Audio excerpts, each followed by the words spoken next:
joie. Elles accueillent la naissance de la nouvelle province d'Afrique centrale.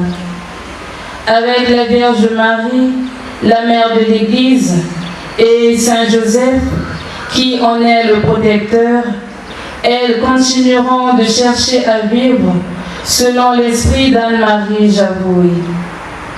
Cette Eucharistie sera présidée par Monseigneur Louis Portelin Bouillou, évêque émérite de Kinkala. Veuillez vous lever, s'il vous plaît.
Fils et du Saint-Esprit.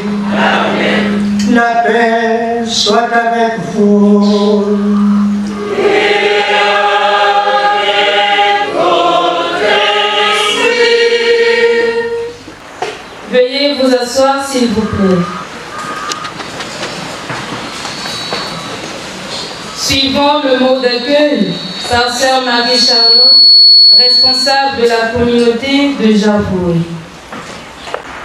Son Excellence Monseigneur Portela, évêque émérite du diocèse de Kinkala, Révérend Père Raphaël Bazé-Bizonza, vicaire épiscopal de la vie consacrée absent, Révérend Père Gabriel, provincial des Pères dominicains, chers abbés, religieux et religieuses, chers frères et sœurs, chers invités. En ce jour nouveau, le soleil se lève dans notre province et elle resplendit. Une longue nuit s'achève. Nous sommes province. Une province naissante est semblable à une nouvelle naissance dans une famille.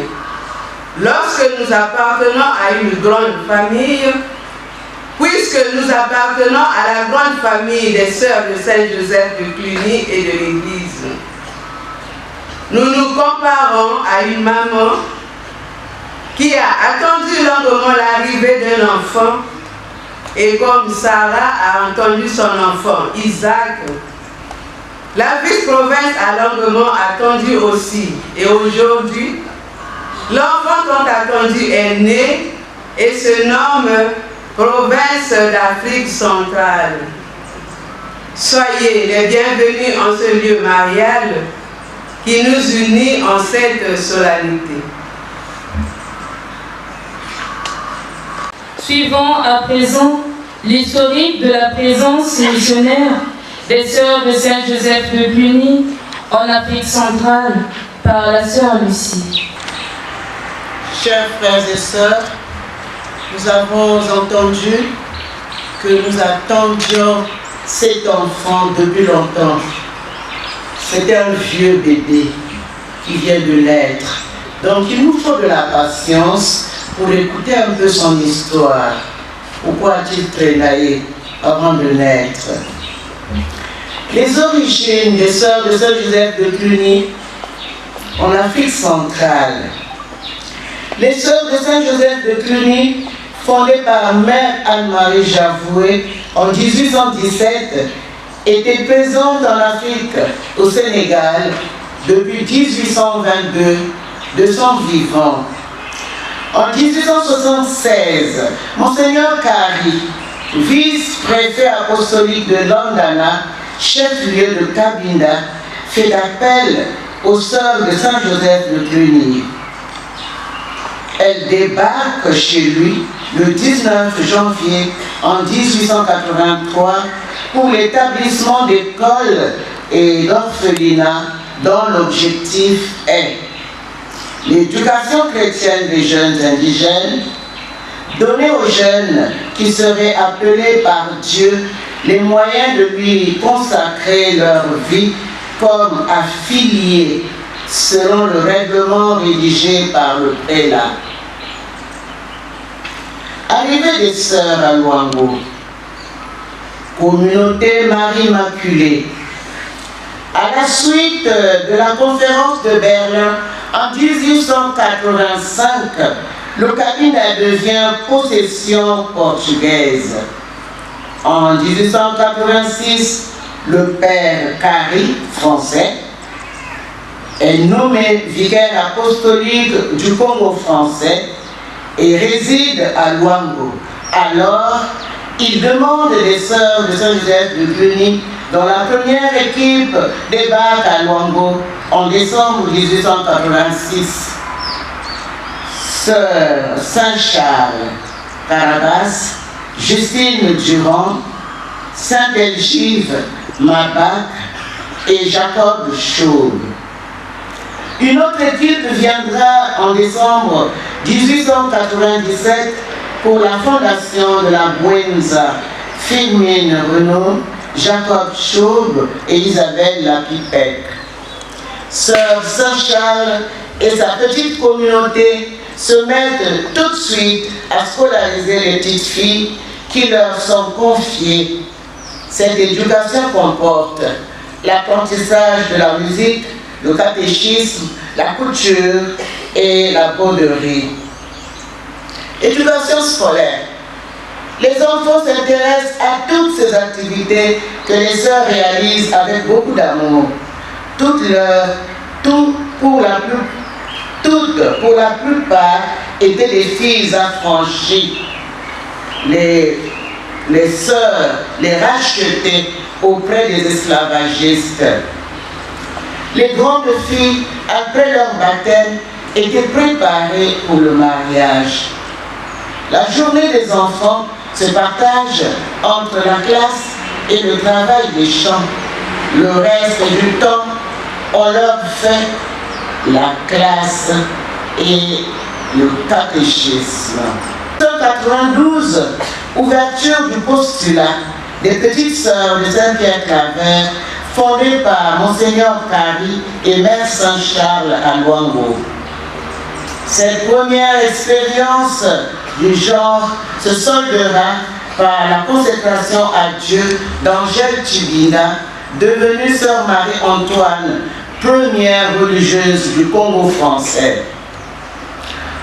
En matière de vocation religieuse, Monseigneur Kari est très confiant, il est souple. Il songe aussi à la fondation d'un séminaire et d'une congrégation indigène des frères de Saint-Pierre-Claver et suggère aux sœurs de commencer un noviciat pour les filles sous le même vocable.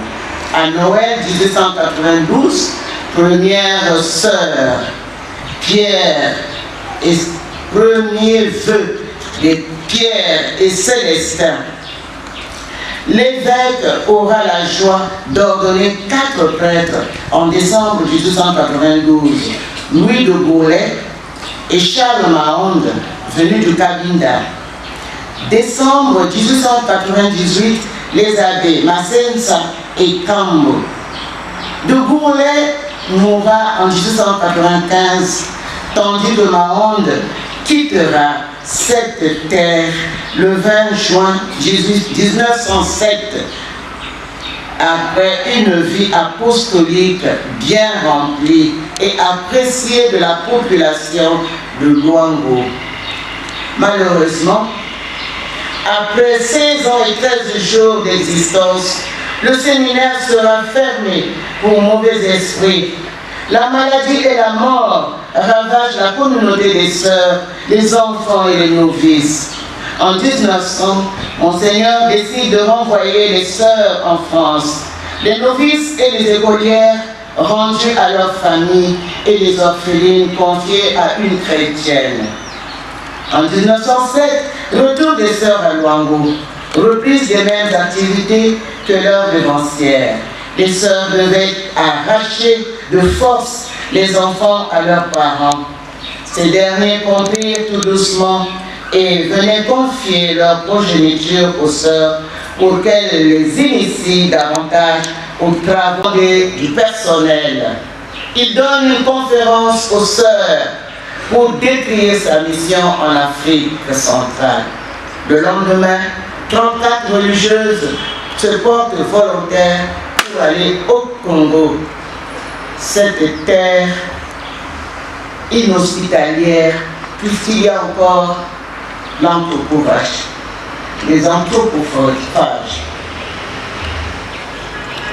Parmi les 34, 4 sont élus pour partir en mission.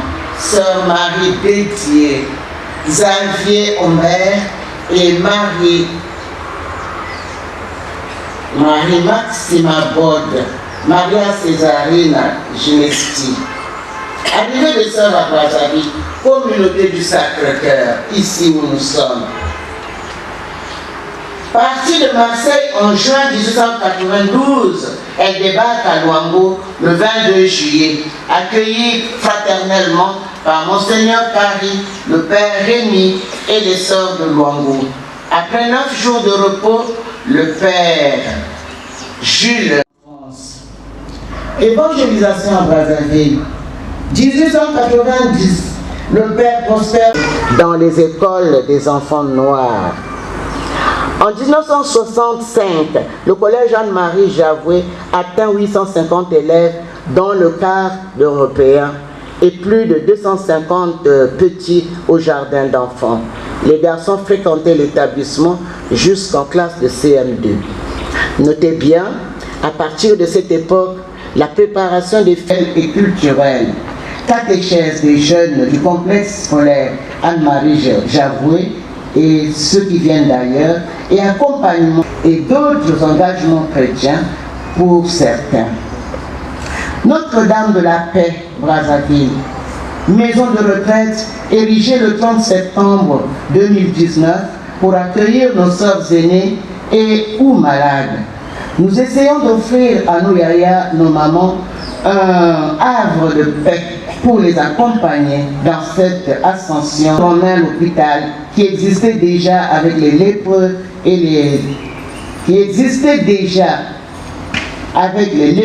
les sommeilleux. Cet appel était d'abord un SOS des mamans pour démarrer officiellement. Suite à l'orientation du chapitre général de 2012, restructuration pour la mission, qui demandait l'évaluation de nos structures actuelles, la supérieure générale, avec le consentement de son conseil, a établi la vice-province comme province. Cette province s'appellera Province d'Afrique centrale. Ces décisions prendront effet à dater du 19 mars 2023. Fait à Paris, en notre maison mère, le 27 janvier 2023. C'est classe Palais supérieure générale.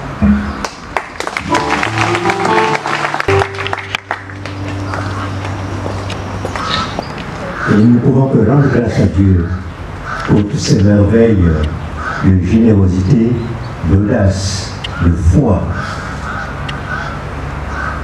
Et nous confions au Seigneur l'œuvre des sœurs.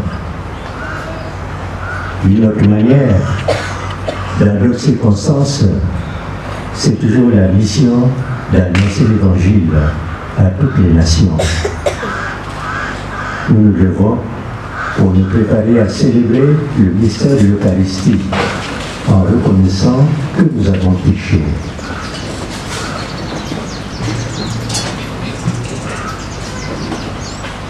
Je confesse à Dieu Tout-Puissant. Je reconnais devant vous, frères et sœurs, que j'ai péché en pensée, en parole, par action et par omission. Oui, j'ai vraiment péché. C'est pourquoi je supplie la bienheureuse Vierge Marie, les anges et tous les saints, et vous aussi, mes frères et sœurs, de prier pour moi, le Seigneur notre Dieu. Que Dieu Tout-Puissant nous fasse miséricorde, qu'il nous pardonne nos péchés et nous conduise à la vie éternelle. Amen.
unissons-nous à celle des anges pour chanter la gloire de Dieu, pour le don merveilleux de la province d'Afrique centrale.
Comme responsable de son peuple, Dieu choisit David, le dernier d'une famille. Lecture du premier livre de Samuel, au chapitre 16, les versets 1b, 6 à 7, et ensuite les versets 10 à 13a. En ce jour-là, le Seigneur dit à Samuel, « Prends une corne que tu rempliras d'huile et pars. Je t'envoie auprès de Jessé de Bethléem, car j'ai vu parmi ses fils mon roi. » Lorsqu'ils arrivèrent et que Samuel aperçut Eliab, il se dit, « Lui qui recevra l'onction du Seigneur. » Mais le Seigneur dit à Samuel, « Ni sa haute taille, car je l'ai écarté. » Dieu ne regarde pas comme les hommes. Les hommes regardent la... Alors Samuel dit à Jessé, « N'as-tu pas d'autre garçon ?» Jessé répondit, « Il reste encore le plus jeune. Il est en train de garder le troupeau. » Là, l'onction au milieu de ses frères. L'Esprit du Seigneur s'empara de David à partir de ce jour-là. Parole du Seigneur Dieu Tout-Puissant. Nous rendons grâce à Dieu. Dans cette première lecture, avec le refrain du psaume 22, le Seigneur est mon berger, rien ne saurait me manquer. Le Seigneur est mon berger, rien ne saurait me manquer. Et mon berger, rien ne saurait me manquer. Si bonheur m'accompagne tous les jours de ma vie, j'habiterai la maison du Seigneur pour la durée de mes jours. Le Seigneur est mon berger, je ne manque de rien. Sur des prés d'herbes fraîches, il me fait reposer. Seigneur est mon berger, rien ne saurait me manquer. Le Seigneur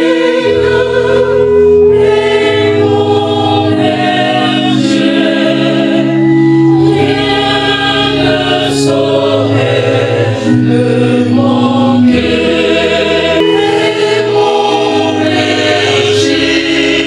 rien ne saurait me manquer. Mon berger, rien ne saurait me manquer.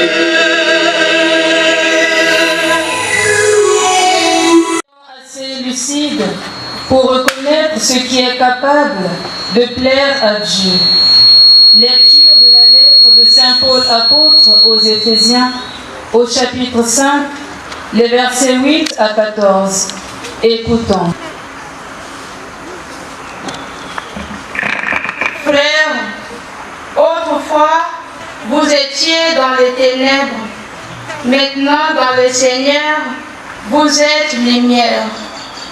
Conduisez-vous comme des enfants de lumière.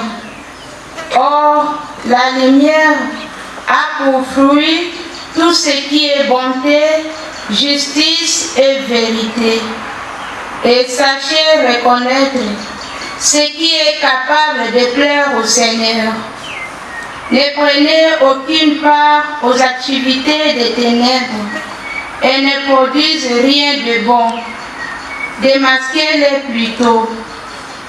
Ce que ces gens-là font en cachette, on a honte même d'entre les morts, et le Christ t'illuminera. Parole du Seigneur. Nous rendons grâce à Dieu.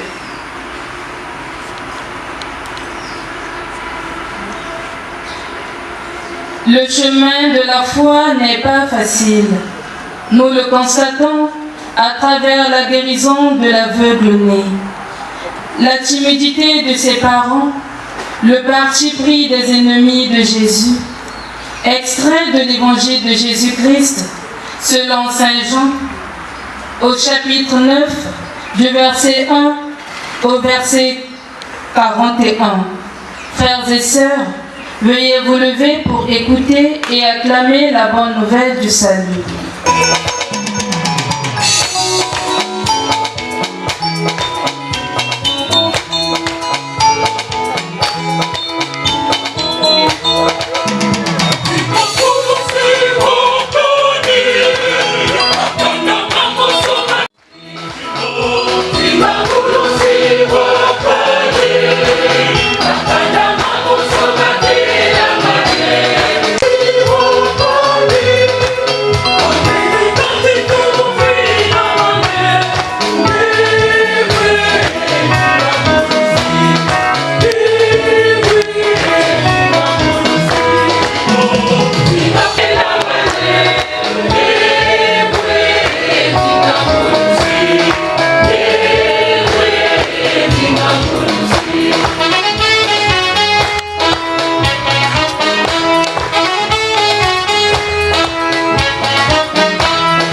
Le Seigneur soit avec vous. Et avec votre esprit. Évangile de Jésus-Christ selon Saint Jean.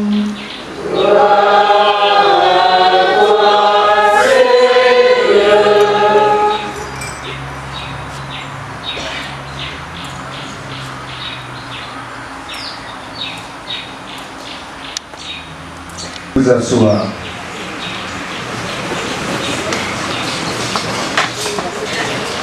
En ce temps-là, en sortant du temple, Jésus vit sur son passage un homme aveugle de naissance.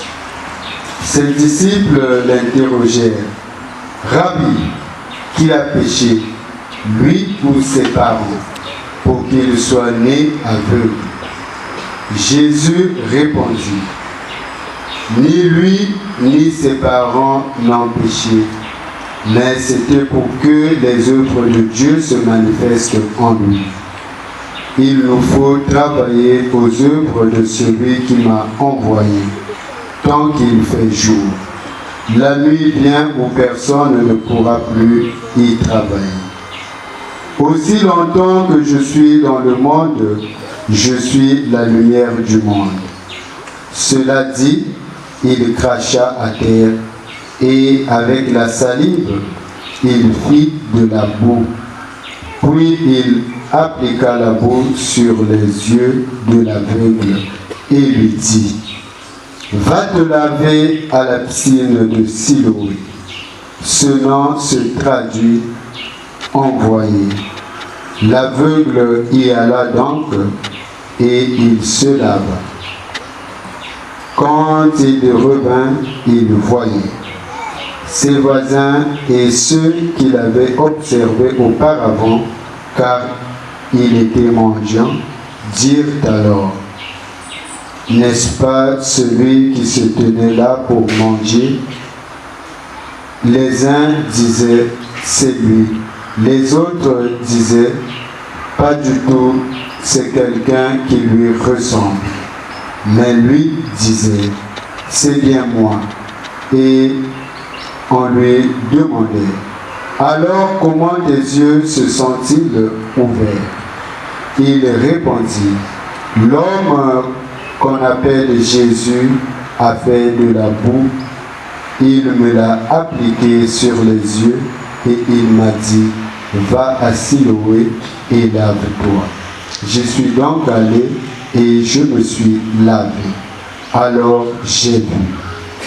Ils lui dirent, « Et lui, où est-il » Il répondit, « Je ne sais pas. » On l'amène au filabou et lui avait ouvert les yeux.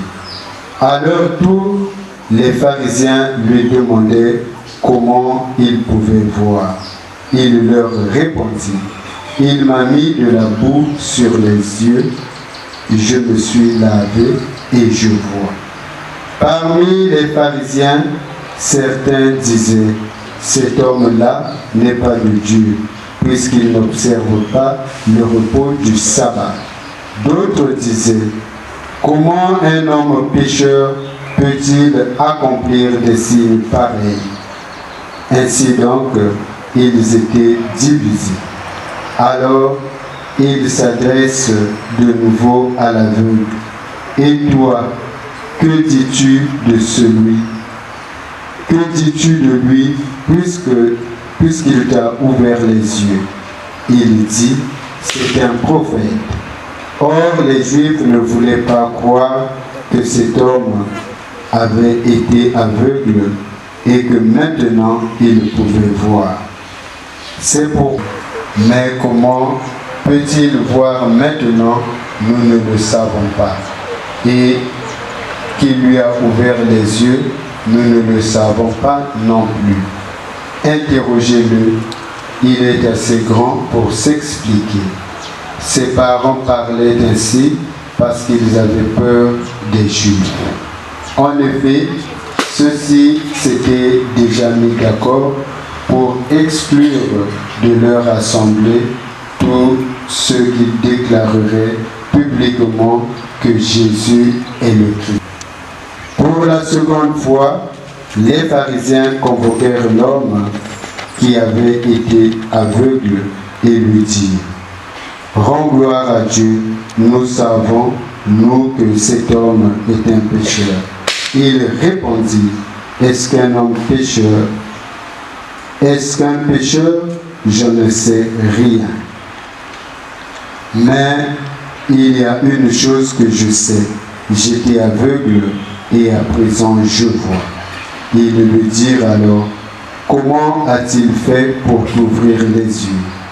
Il leur répondit: je vous l'ai déjà dit et vous n'avez pas écouté. Pourquoi voulez-vous m'entendre encore une fois? Il avait jeté dehors, il le retrouva et lui dit: crois-tu au Fils de l'homme? Il répondit: et qui est-il, Seigneur, pour que je croie en lui? Jésus lui dit: tu le vois, et c'est lui qui te parle. Il dit: je crois, Seigneur. Il se prosterna devant lui. Jésus dit alors: je suis venu en ce monde pour rendre un jugement, que ceux qui ne voient pas puissent voir, et que ceux qui voient deviennent aveugles. Parmi les pharisiens, ceux qui étaient avec lui entendirent ces paroles et lui dirent: serions-nous aveugles nous aussi? Jésus leur répondit: si vous étiez aveugles, vous n'aurez pas de péché. Mais du moment que vous dites: nous voyons, votre péché demeure. Veuillez vous lever.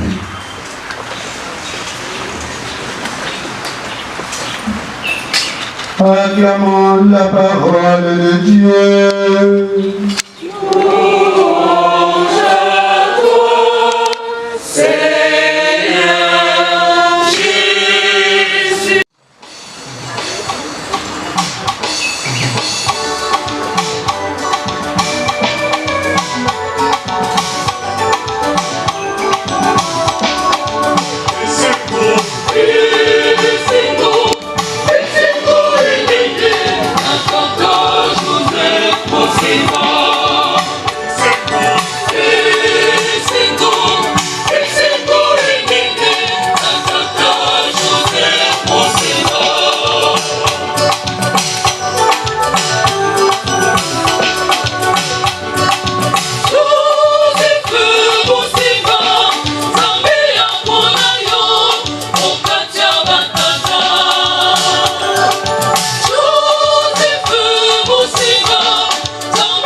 Révérende sœur de Saint-Joseph de Cluny, chers frères et sœurs, dans l'évangile que nous venons d'entendre, nous pouvons nous rendre compte que les pharisiens, les chefs des Juifs, se sont plutôt comportés, non pas comme l'aveugle qui cherchait à voir, qui voulait que les yeux lui soient ouverts, mais plutôt comme quelqu'un qui voulait se maintenir dans sa cécité. En effet, dans la claire évidence de la guérison de l'aveugle, les voilà qui se débattent à travers de multiples arguments pour refuser de reconnaître en Jésus le pouvoir de la guérison effective de l'aveugle. Pour l'homme et non pas l'homme pour le sabbat. Autrement dit, le commandement de l'amour de Dieu et le commandement du prochain, ces deux commandements ont une priorité par rapport à tous les autres commandements. Ce que Dieu demande d'abord, c'est de l'aimer et d'aimer son prochain. Ainsi, ce qu'on pouvait souligner dans l'attitude Et le comportement des pharisiens, c'est bien le refus de la lumière. Le refus de reconnaître que Jésus a été envoyé par Dieu son Père pour venir sauver le genre humain. Oui, ils ont refusé de croire que Jésus était, comme le déclare Saint Jean dans le prologue de son évangile, il était la lumière. L'évangile de Jean, chapitre 1, verset 9. Et pourtant, Jésus lui-même l'a affirmé de manière claire dans l'évangile selon Saint Jean, que la lumière véritable du monde, de Jésus, de son évangile, cette lumière véritable qui nous est constamment proposée, qui nous est constamment offerte à travers l'évangile que nous écoutons de manière régulière, constante. Le danger qui nous menace tous, c'est que nous nous habituons à entendre cet évangile sans que nous nous laissions interpeller par lui. Et c'est ce qui fait que nous continuons à nous comporter comme si l'évangile n'existait pas. Or, comme l'avait dit le pape Paul VI dans une exhortation, la première démarche de chaque chrétien, c'est d'abord de se laisser évangéliser. Cela signifie que chaque fois que nous entendons la parole de Dieu, chaque fois que nous écoutons l'évangile, la première démarche de notre part, ce n'est pas d'écouter et de dire « acclamons la parole de Dieu », c'est de se laisser interroger par cet évangile. Cet évangile doit travailler, doit transformer notre vie. Et cela suppose que justement nous nous laissions interroger par cet évangile.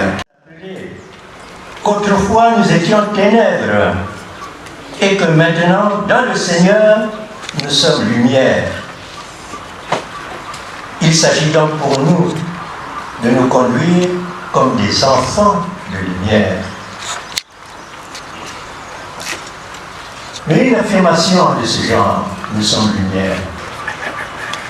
Est-ce que réellement, depuis que nous avons écouté l'Évangile, depuis que nous avons été plongés dans l'eau du baptême, depuis que nous nous sommes engagés dans telle ou telle voie, dans telle ou telle vocation, depuis que nous avons été ordonnés, est-ce que réellement cette parole de l'Évangile nous transforme?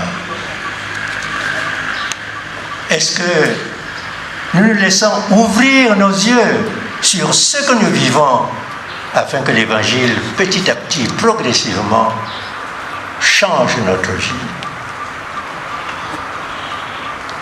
Pour qu'une telle consigne, celle que nous avons entendue de la part de Saint Paul, devenir des enfants de lumière, pour qu'une telle consigne, pour une telle exhortation ait un impact réel dans notre vie, cela suppose, cela exige que tout d'abord, nous laissions le Seigneur ouvrir nos yeux, que nous ne soyons pas des aveugles. Nous, ouvrir nos yeux, car il faut le reconnaître,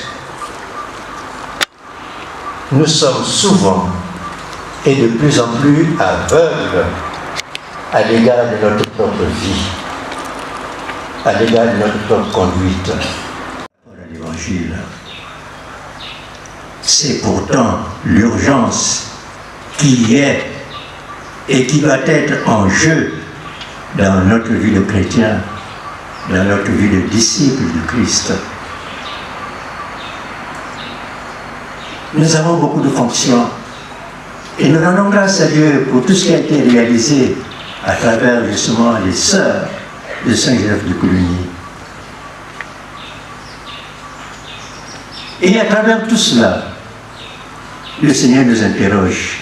Que fais-tu de l'Évangile? Qu'est-ce que l'Évangile nous demande? Qu'est-ce que l'Évangile attend? Qu'est-ce que le Christ attend de notre part? Ce qu'il attend de notre part, c'est bien sûr ce que nous devons faire, mais surtout ce que nous devons être. Qui sommes-nous?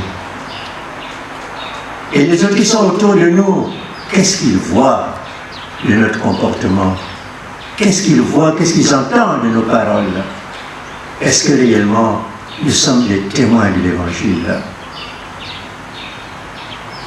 Le pape Paul VI, dans cette exhortation, nous dit souvent que la première démarche de l'Évangile, c'est le témoignage de vie, je l'ai dit déjà. Parce que nous témoignons de notre vie, c'est ainsi d'abord que nous proclamons l'Évangile. Proclamer l'Évangile par la parole, c'est facile. Mais proclamer l'Évangile par le témoignage de notre vie, c'est autre chose. Et pourtant, c'est cela que le monde attend. Si le but de l'Évangile, c'est de rendre l'humanité neuve, comme le dit Paul VI, eh bien, l'humanité neuve, les familles neuves, le monde politique neuf, la vie sociale neuve, tout cela ne peut se renouveler que dans la mesure où nous sommes véritablement les témoins de l'Évangile. C'est une tâche difficile, c'est une tâche exigeante, mais pourtant c'est la tâche que le Seigneur nous confie. Et quand il dit à ses disciples, allez, de par le monde, de toutes les nations, faites des disciples. Il sait qu'on ne pourra faire des disciples partout que dans la mesure où nous sommes les témoins vivants de son Évangile. Que ce temps du carême soit pour chacun de nous un temps de grâce où le Seigneur, par sa lumière, nous fait découvrir, nous fait redécouvrir les aspects de notre vie pour lesquels nous avons à nous convertir. Et pour que nous puissions, comme l'aveugle, voyez dire que le Seigneur lui-même est intervenu et maintenant je vois. Et ce que je vois, c'est justement les aspects de ma vie que je dois. En célébrant cette Eucharistie, nous nous rendons grâce pour les merveilles de courage, d'endurance, de générosité de la part des sœurs.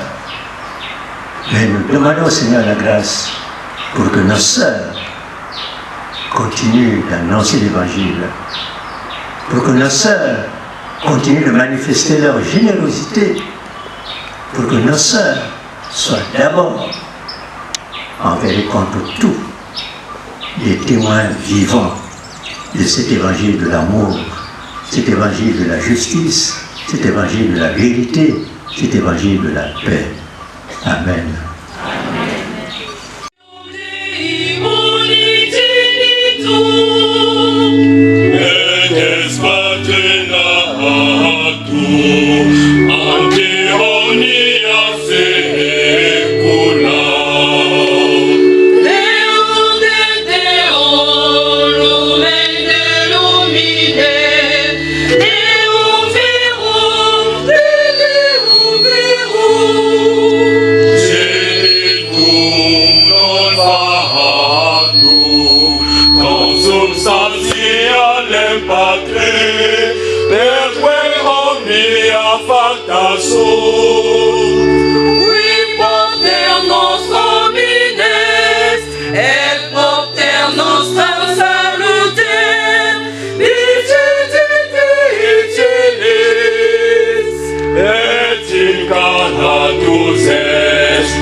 Oui, pour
les solennités pascales, prions le Seigneur de façon plus pressante, afin que l'univers entier bénéficie davantage des richesses du mystère du salut.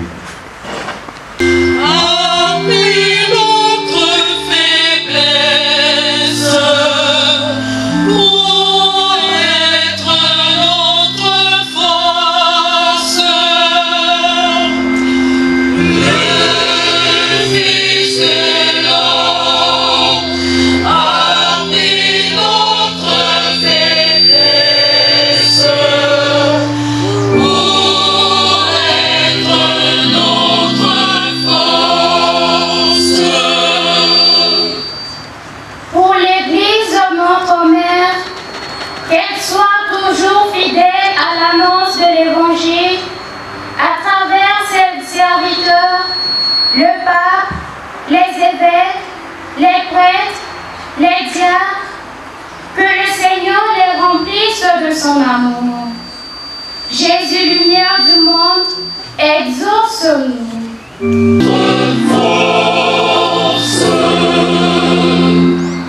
Pour toutes les congrégations et les paroisses qui sont sous le patronage de notre bon Père Joseph, que le Seigneur donne à chacune la grâce d'être toujours au service de l'Église, à travers les œuvres de miséricorde que l'Église a toujours pratiquées par ses membres. Jésus, lumière du monde, exauce-nous. Fils de l'homme, oublie notre faiblesse pour être notre force. Dans le charisme et la spiritualité de la congrégation en vue d'un bon épanouissement de notre congrégation religieuse. Jésus, lumière du monde, exauce-nous.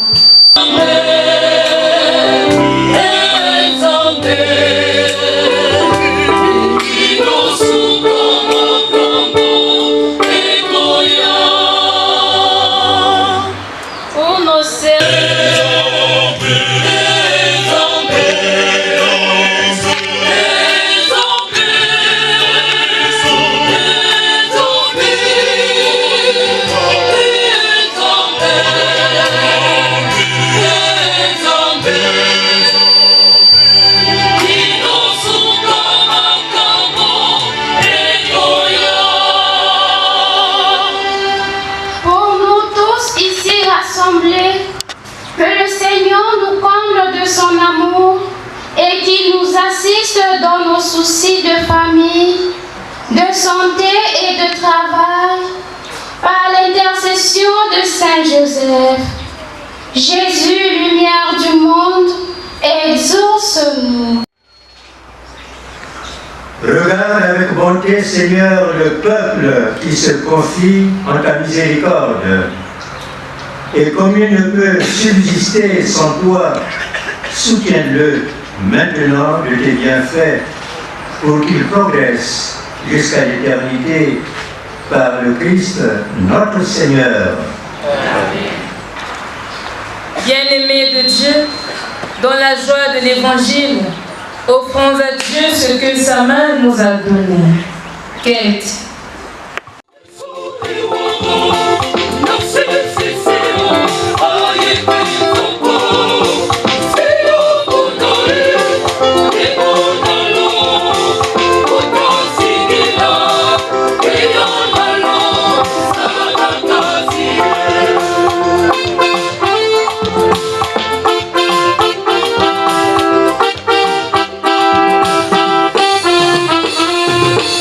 We don't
Ensemble au moment d'offrir le sacrifice de toute l'Église. Pour la gloire de Dieu et le salut du monde. Seigneur, nous te présentons dans la joie l'Eucharistie qui assure la guérison éternelle, et nous te prions humblement, accorde-nous de la vénérer avec foi et de l'offrir avec respect pour le salut du monde. Seigneur, nous te présentons dans la joie l'Eucharistie qui assure la guérison éternelle, et nous te prions humblement, accorde-nous de la vénérer avec foi et de l'offrir avec respect pour le salut du monde, par le Christ notre Seigneur. Amen.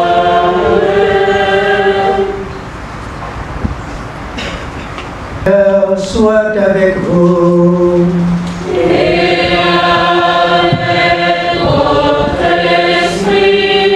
Élevons notre cœur. Nous le tournons vers le Seigneur. Rendons grâce au Seigneur notre Dieu. Cela est juste et bon. C'est juste et bon, pour ta gloire et notre salut, de t'offrir notre action de grâce, toujours et en tout lieu. Seigneur, Père très saint, Dieu éternel et tout-puissant, par le Christ notre Seigneur. Par le mystère de son incarnation, il a guidé vers la clarté de la foi l'humanité. et par le bain qui fait renaître, il a élevé à la dignité de fils en les adoptant, ceux qui étaient nés esclaves du péché. C'est pourquoi le ciel et la terre t'adorent. Ils te chantent le cantique nouveau, et nous-mêmes, unissant notre voix à celle des anges, nous t'acclamons.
Toi qui es vraiment saint, toi qui es la source de toute sainteté, Dieu notre Père, nous voici rassemblés devant toi.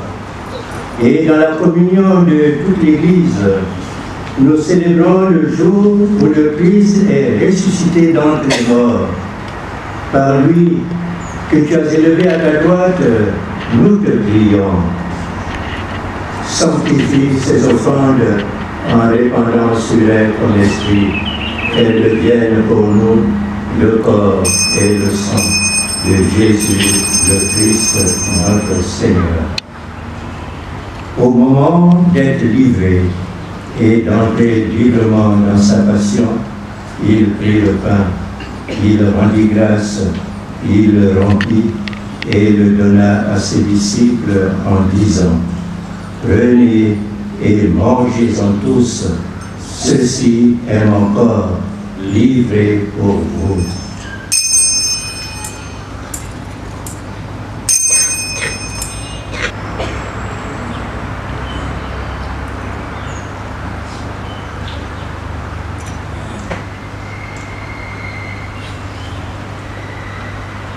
De même, après le repas, il prit la coupe.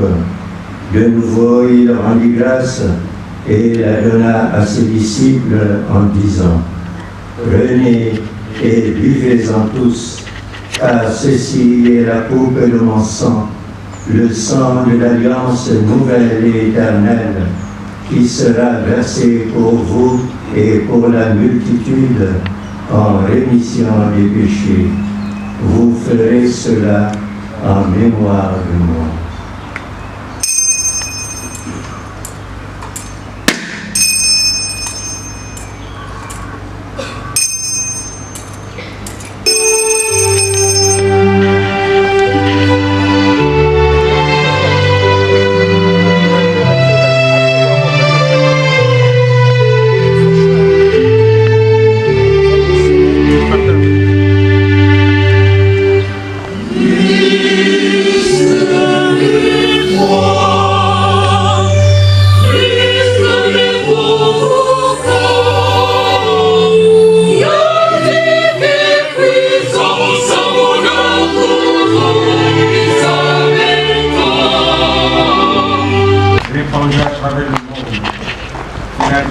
la charité, en union avec notre pape François et les diacres.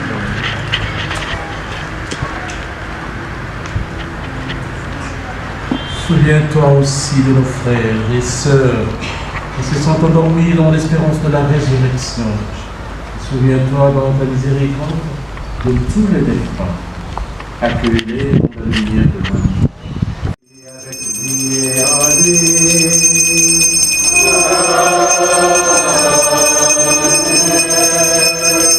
À toi, Dieu le Père Tout-Puissant, dans l'unité du Saint-Esprit.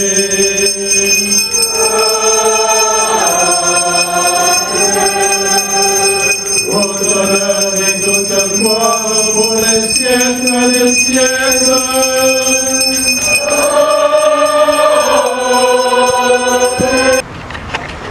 Et appelés que nous sommes tous à voir clair dans notre existence par la lumière du Christ pour devenir des disciples véridiques. Nous disons avec foi la prière que Jésus nous a enseignée. Notre Père, qui es aux cieux, que ton nom soit sanctifié, que ton règne vienne, que ta volonté soit faite sur la terre nos offenses, comme nous pardonnons aussi à ceux qui nous ont offensés. Et ne nous laisse pas entrer en tentation, mais délivre-nous du mal. délivre-nous de tout mal, Seigneur, et donne la paix à notre temps. Soutenus par ta miséricorde, nous serons libérés de tout péché, à l'abri de toute épreuve. Nous qui attendons que se réalise cette bienheureuse espérance, l'avènement de Jésus-Christ, notre Sauveur. Car c'est à toi qu'appartiennent le règne, la puissance et la gloire pour les siècles. Tu as dit à tes apôtres, je vous laisse la paix, je vous donne la paix. Ne regarde pas nos péchés, mais la foi de ton Église. Et pour que ta volonté s'accomplisse, donne-lui toujours cette paix et conduis-la vers l'unité parfaite, toi qui vis et règnes pour les siècles. Seigneur, soit toujours avec vous.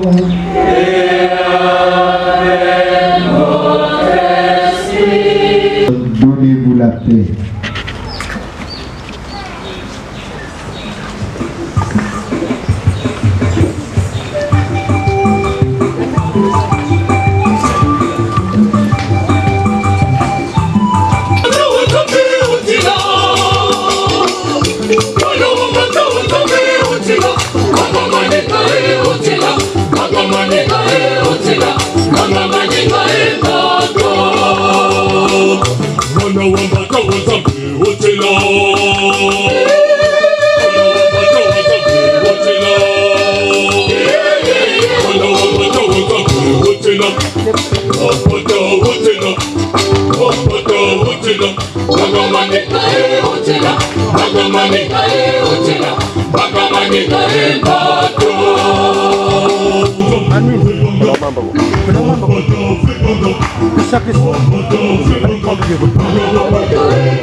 Voici l'agneau de Dieu, voici celui qui enlève le péché du monde. Heureux les invités au repas des noces de l'agneau. Seigneur, je ne suis pas digne de te recevoir, mais dis seulement une parole et je serai guéri. Frères et sœurs, pour tous ceux qui se sont préparés, approchons-nous à la table du Seigneur.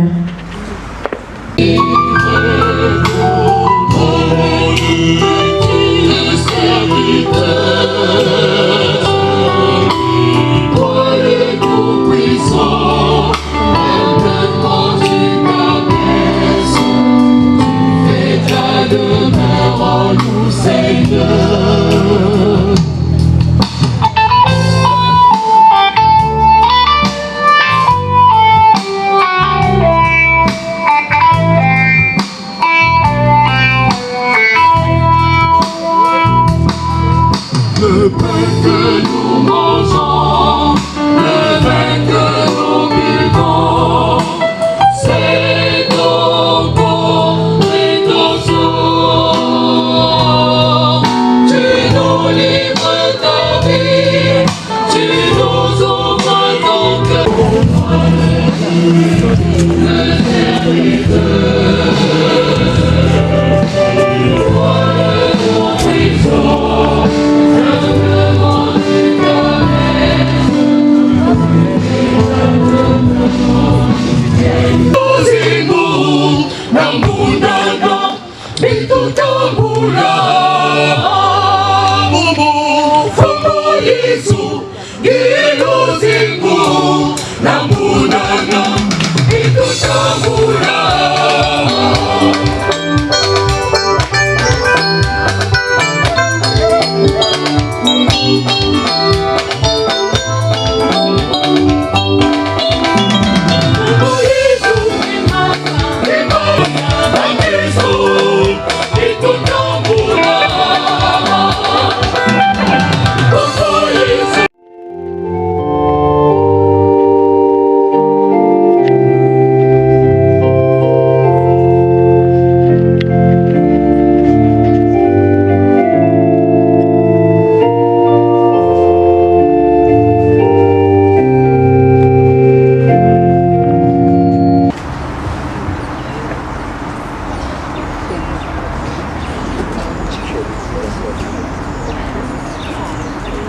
Du Christ. Amen. La paix du Christ.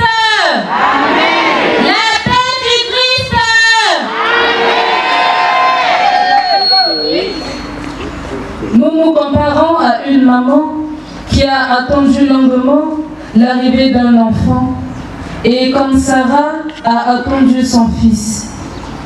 La vice-province a longuement attendu aussi et aujourd'hui l'enfant tant attendu est né et se nomme Province d'Afrique centrale. À présent, mes bien-aimés dans le Seigneur, avec les sœurs de Saint-Joseph de Cluny, rendons grâce au Seigneur pour cette merveille. Amen. Qui va nous donner le contenu de ce que représente une province pour nous aujourd'hui. Merci. La signification de l'érection canonique de cette province. L'érection canonique est un acte juridique par lequel l'autorité ecclésiastique compétente, par un décret général canon 29, érige en une entité ecclésiastique une portion de fidèles du peuple de Dieu confiée, attachée à un territoire capable de recevoir les doigts. Il en est de même pour la congrégation des sœurs de Saint-Joseph de Cluny au Congo-Brazzaville, au Congo-Kinshasa, au Gabon et au Cameroun, qui constitue en ce dimanche 19 mars 2023 la province de l'Afrique centrale.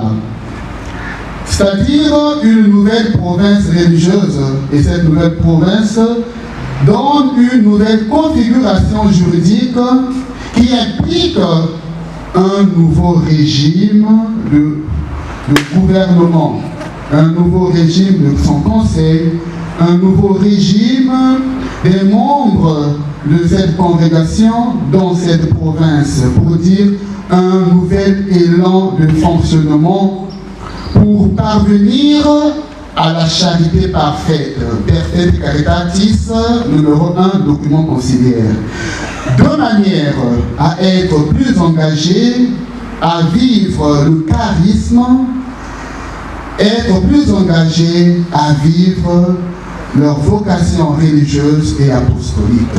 Je vous remercie.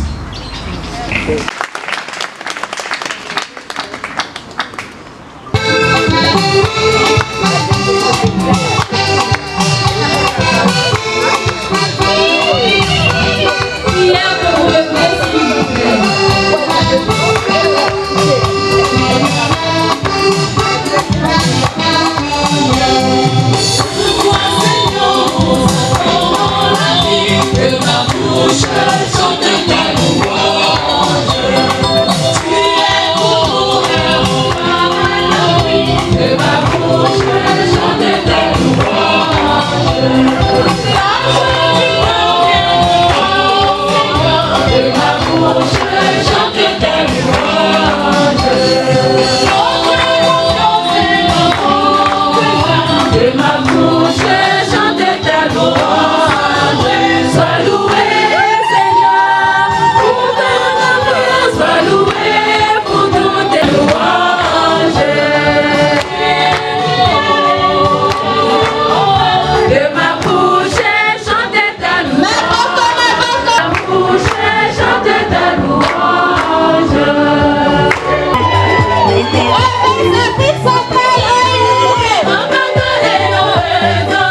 Prions le Seigneur.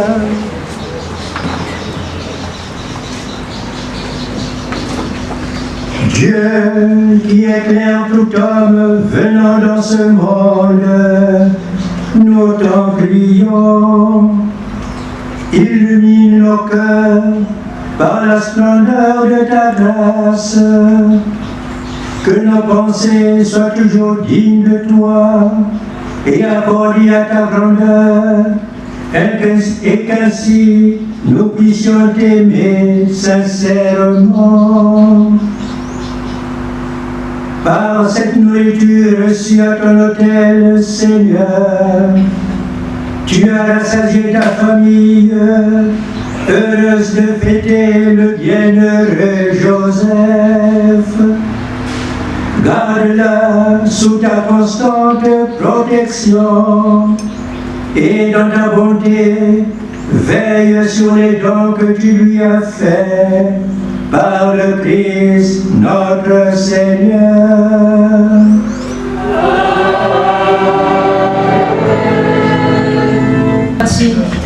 Veuillez vous asseoir. Porte-la Mouyou, évêque émérite du diocèse de Kinkala. Chers frères, chers consacrés, cher Père Gabriel, provincial des Dominicains, chers associés, chères mamans de différentes fraternités issues des sœurs de Saint-Joseph de Cluny, je cite: la fraternité Saint-Joseph, Anne-Marie Javoué, Sainte Monique, Sainte Agnès, Sainte Bernadette, nos mamans de l'Amicale, les amis de la grotte Marielle de Javoué, les amis du cardinal Émile Biaïnda, nos collaborateurs, nos amis, chers parents, chères sœurs de Saint-Joseph de Cluny, chers tous, c'est un réel plaisir,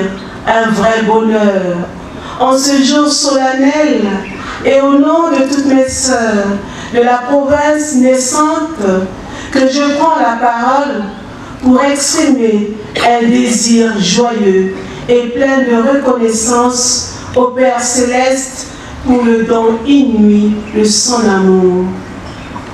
Par ma voix, c'est une action de grâce que nous faisons monter vers notre Seigneur pour le don de notre province. Merci au Seigneur qui a bien voulu que nous devenions province aujourd'hui en cette fête de Saint-Joseph. Pour cette merveille, nous lui sommes reconnaissantes. Excellence, Monseigneur, lui porte la mouille.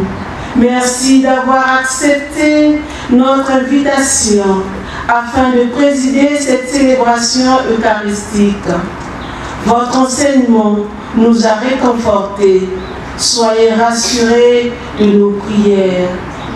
Notre gratitude et notre dévotion vont en l'endroit de notre saint patron, Saint Joseph, dont nous célébrons aujourd'hui le prototype de l'homme doux, humble, chaste et silencieux.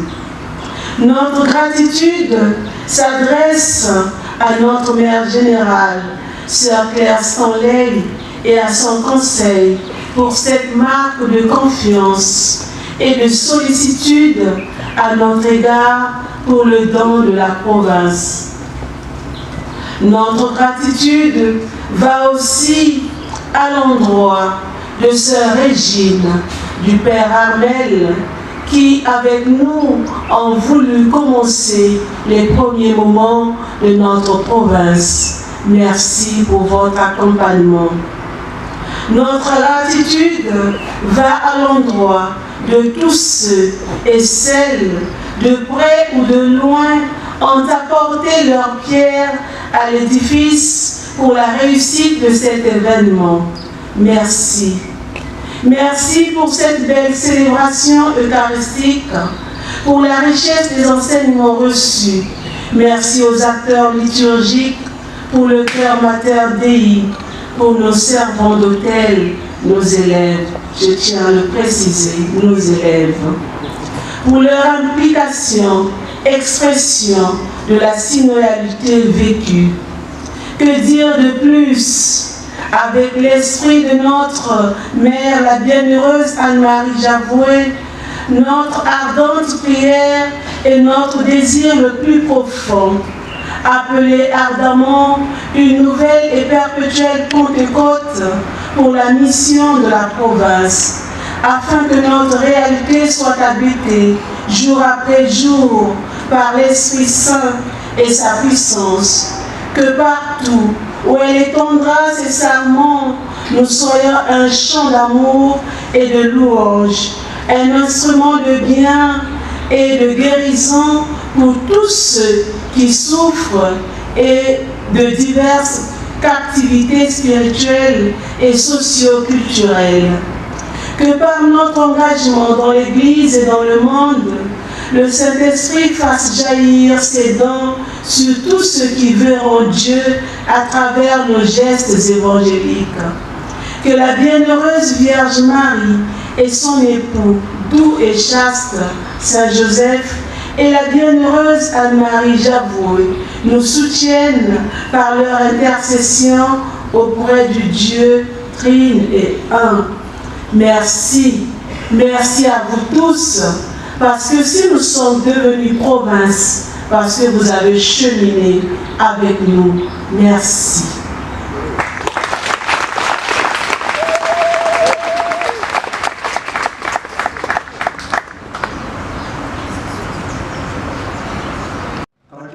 esquissé l'historique de la congrégation ici en Afrique et particulièrement dans notre pays, eh bien cela m'a beaucoup touché parce que justement quand on a parlé de Luango, eh bien ça c'est vraiment un témoignage personnel.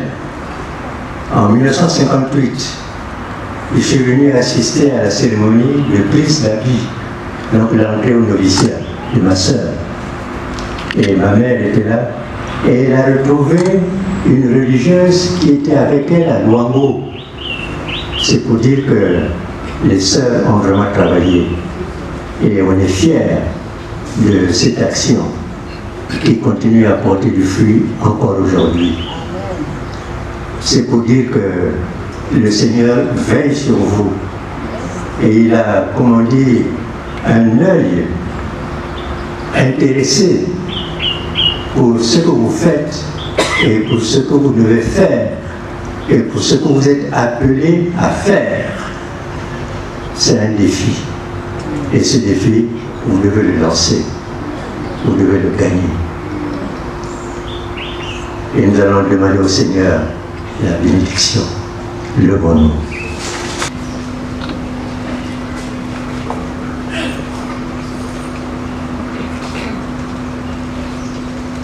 Protège, Seigneur, ceux qui te supplient, soutiens les faibles, fais vivre sans cesse par ta lumière ceux qui marchent dans les ténèbres de la mort, et accorde à ceux que ton amour a délivrés de tout mal, de parvenir au bien suprême, par le Christ notre Seigneur.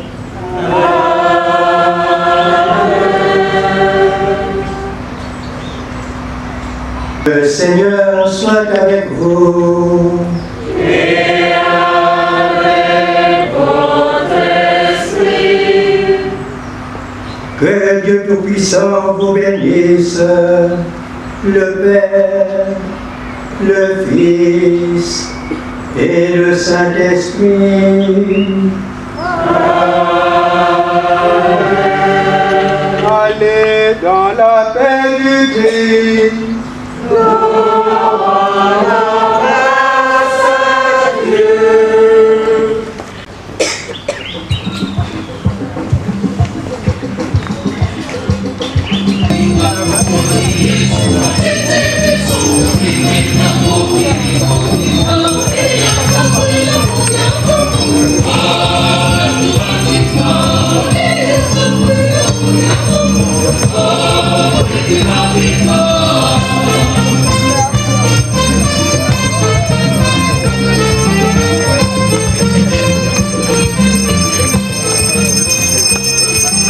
Merci.